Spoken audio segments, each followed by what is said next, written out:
We're on problem 21. In the figure below, n is a whole number. All right. What is the smallest possible value for n? Okay, and both of these sides are n. And so this is something that's actually really good to get this intuition because this shows up on all sorts of standardized tests. And so let's think about how small can we make n. So the lower this kind of the top of this pyramid becomes, the smaller n becomes, right? If we push this top of the pyramid really high, then n would have to be really big, right? So if we take it, for example, if we made the triangle into that, then clearly this length is shorter than that length. And we want to keep lowering it to get as small a possible n. But what happens if we lowered it all the way? If we like flattened this triangle, right? If we just flattened it all down, right? So essentially this would be the top of it, and then this would be n, and this would be n. I hope you're visualizing that properly. I've flattened the triangle. So these two sides are just go flat with the base, right? And so this top, if I were to do it in magenta, is right here, right? So this is as small as n could get. One could argue whether this is a triangle at all anymore. It's really a line now because I've squished out all of the area in there. But even in this case, n would have to be the smallest case. It would be 7.5, right? Each n would be half of this 15. So that's really, as we push this base down, that's kind of the limit that n approaches. N cannot be any smaller than 7.5. And they tell us that n is a whole number, right? So n has to be greater than 7.5 in order for this to be a triangle, right? And n is a whole number, so n is equal to 8. And that's choice C. And that's an important intuition to have in general, that the third side of a triangle can never be bigger than two of the other sides combined. Then you're dealing with something else. You're not dealing with a triangle. Even if the third side is equal to the other two sides, then you're actually dealing with a line because you'd have to squish out all of the area of the triangle in order to get there. Anyway, I like that problem. Next question. I think just eyeballing it, they want us to do the same thing, same type of intuition. And I had my rant in the last video about how they weren't doing problems that give you intuition or that test your intuition, but now I'll take that back because I think that's what they are testing now. Which of the following sets of numbers could represent the lengths of the sides of a triangle? 2 and 2 and 5. So this is the same thing again. How can I have two sides of a triangle combined being shorter than the third side? If I had a side of length 2 and then had another side of length 2, there's no way that this last side could be 5, right? Even if I completely flattened this triangle, 2 and 2, the longest that this last side, this third side could be is 4. So that can't be a triangle.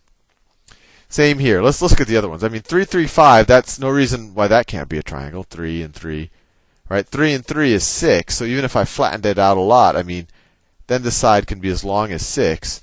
And obviously I could squeeze them together like this. 3 and 3, and then this little third side could be something really small because we see anything in between, 0 and 6. So obviously it can be 5. So that's going to be the answer.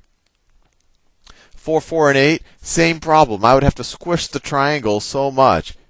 If those are two of the sides, 4 and 4, this last side is still going to be less than 8.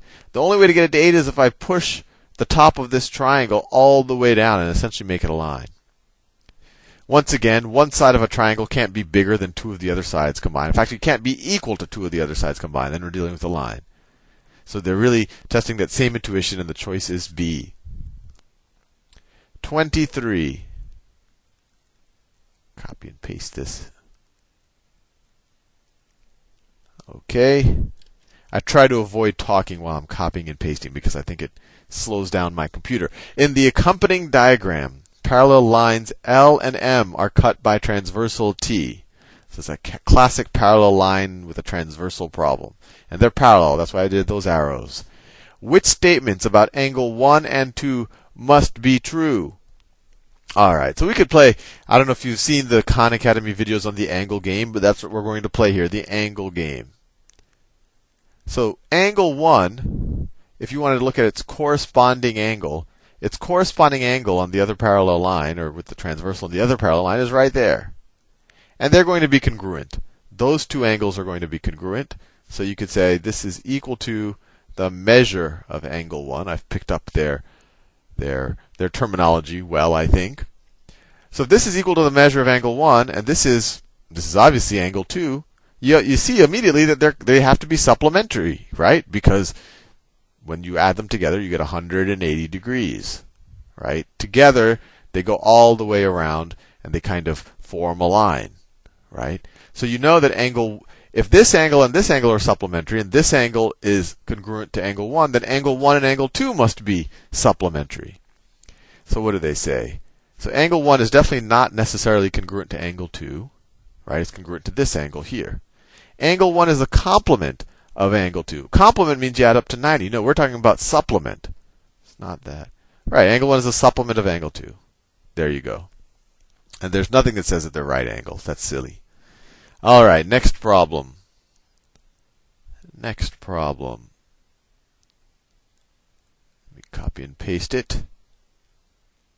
Okay. And then paste it. Ready to go. What values, let me pick a good color. What values of A and B make the quadrilateral MNOP a parallelogram?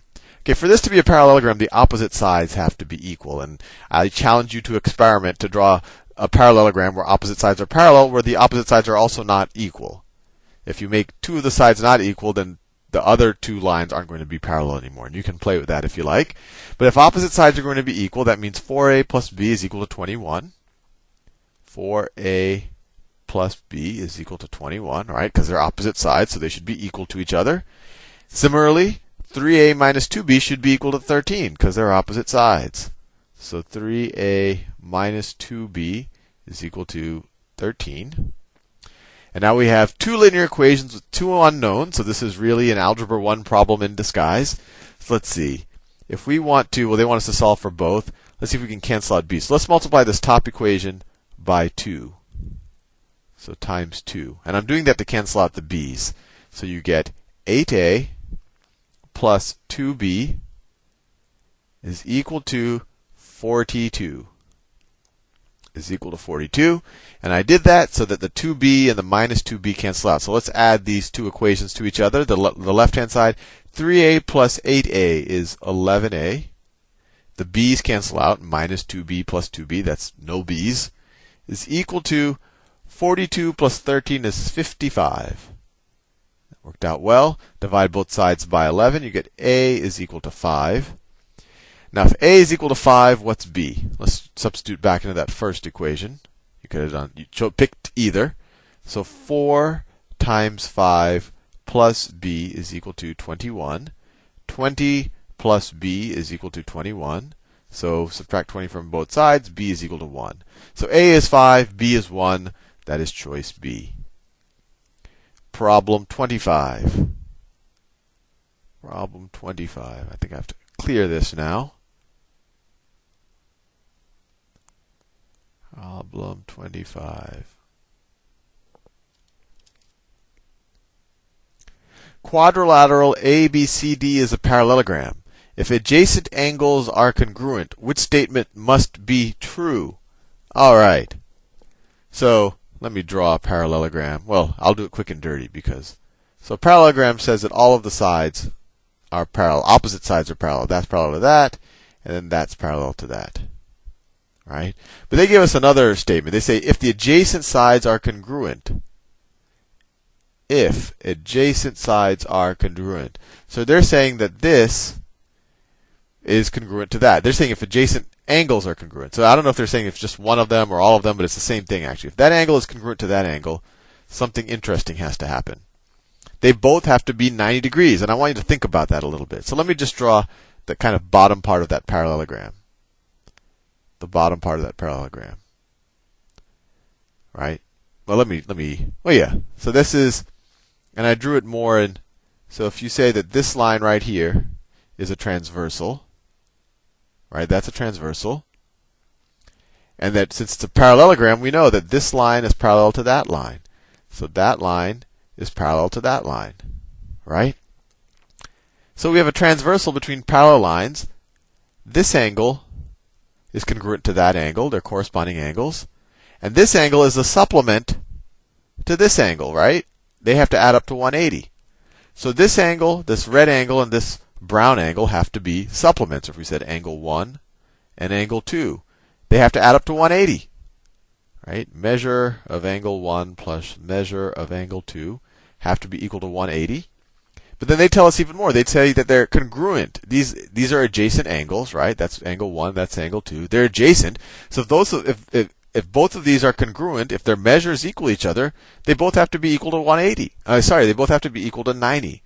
So if adjacent angles are congruent in the parallelogram, then these angles are 90, and if these angles are 90, those are going to be 90 by the same argument. So now we're not dealing with just a parallelogram. I didn't want to draw it all filled in. Looks tacky. It's a rectangle. It doesn't have, let's see, they say quadrilateral ABCD is a square. Well, it could be a square, but they didn't say it. In order to be a square, they'd have to tell us that all the sides are equal to each other. So it's not A. I mean, that's definitely, that could happen. It doesn't have to be. ABCD is a rhombus. No, a rhombus, all the sides have to be equal to each other. They didn't tell us that. ABCD is a rectangle? Sure, because we know all of the angles now are 90 degrees. And that is choice C.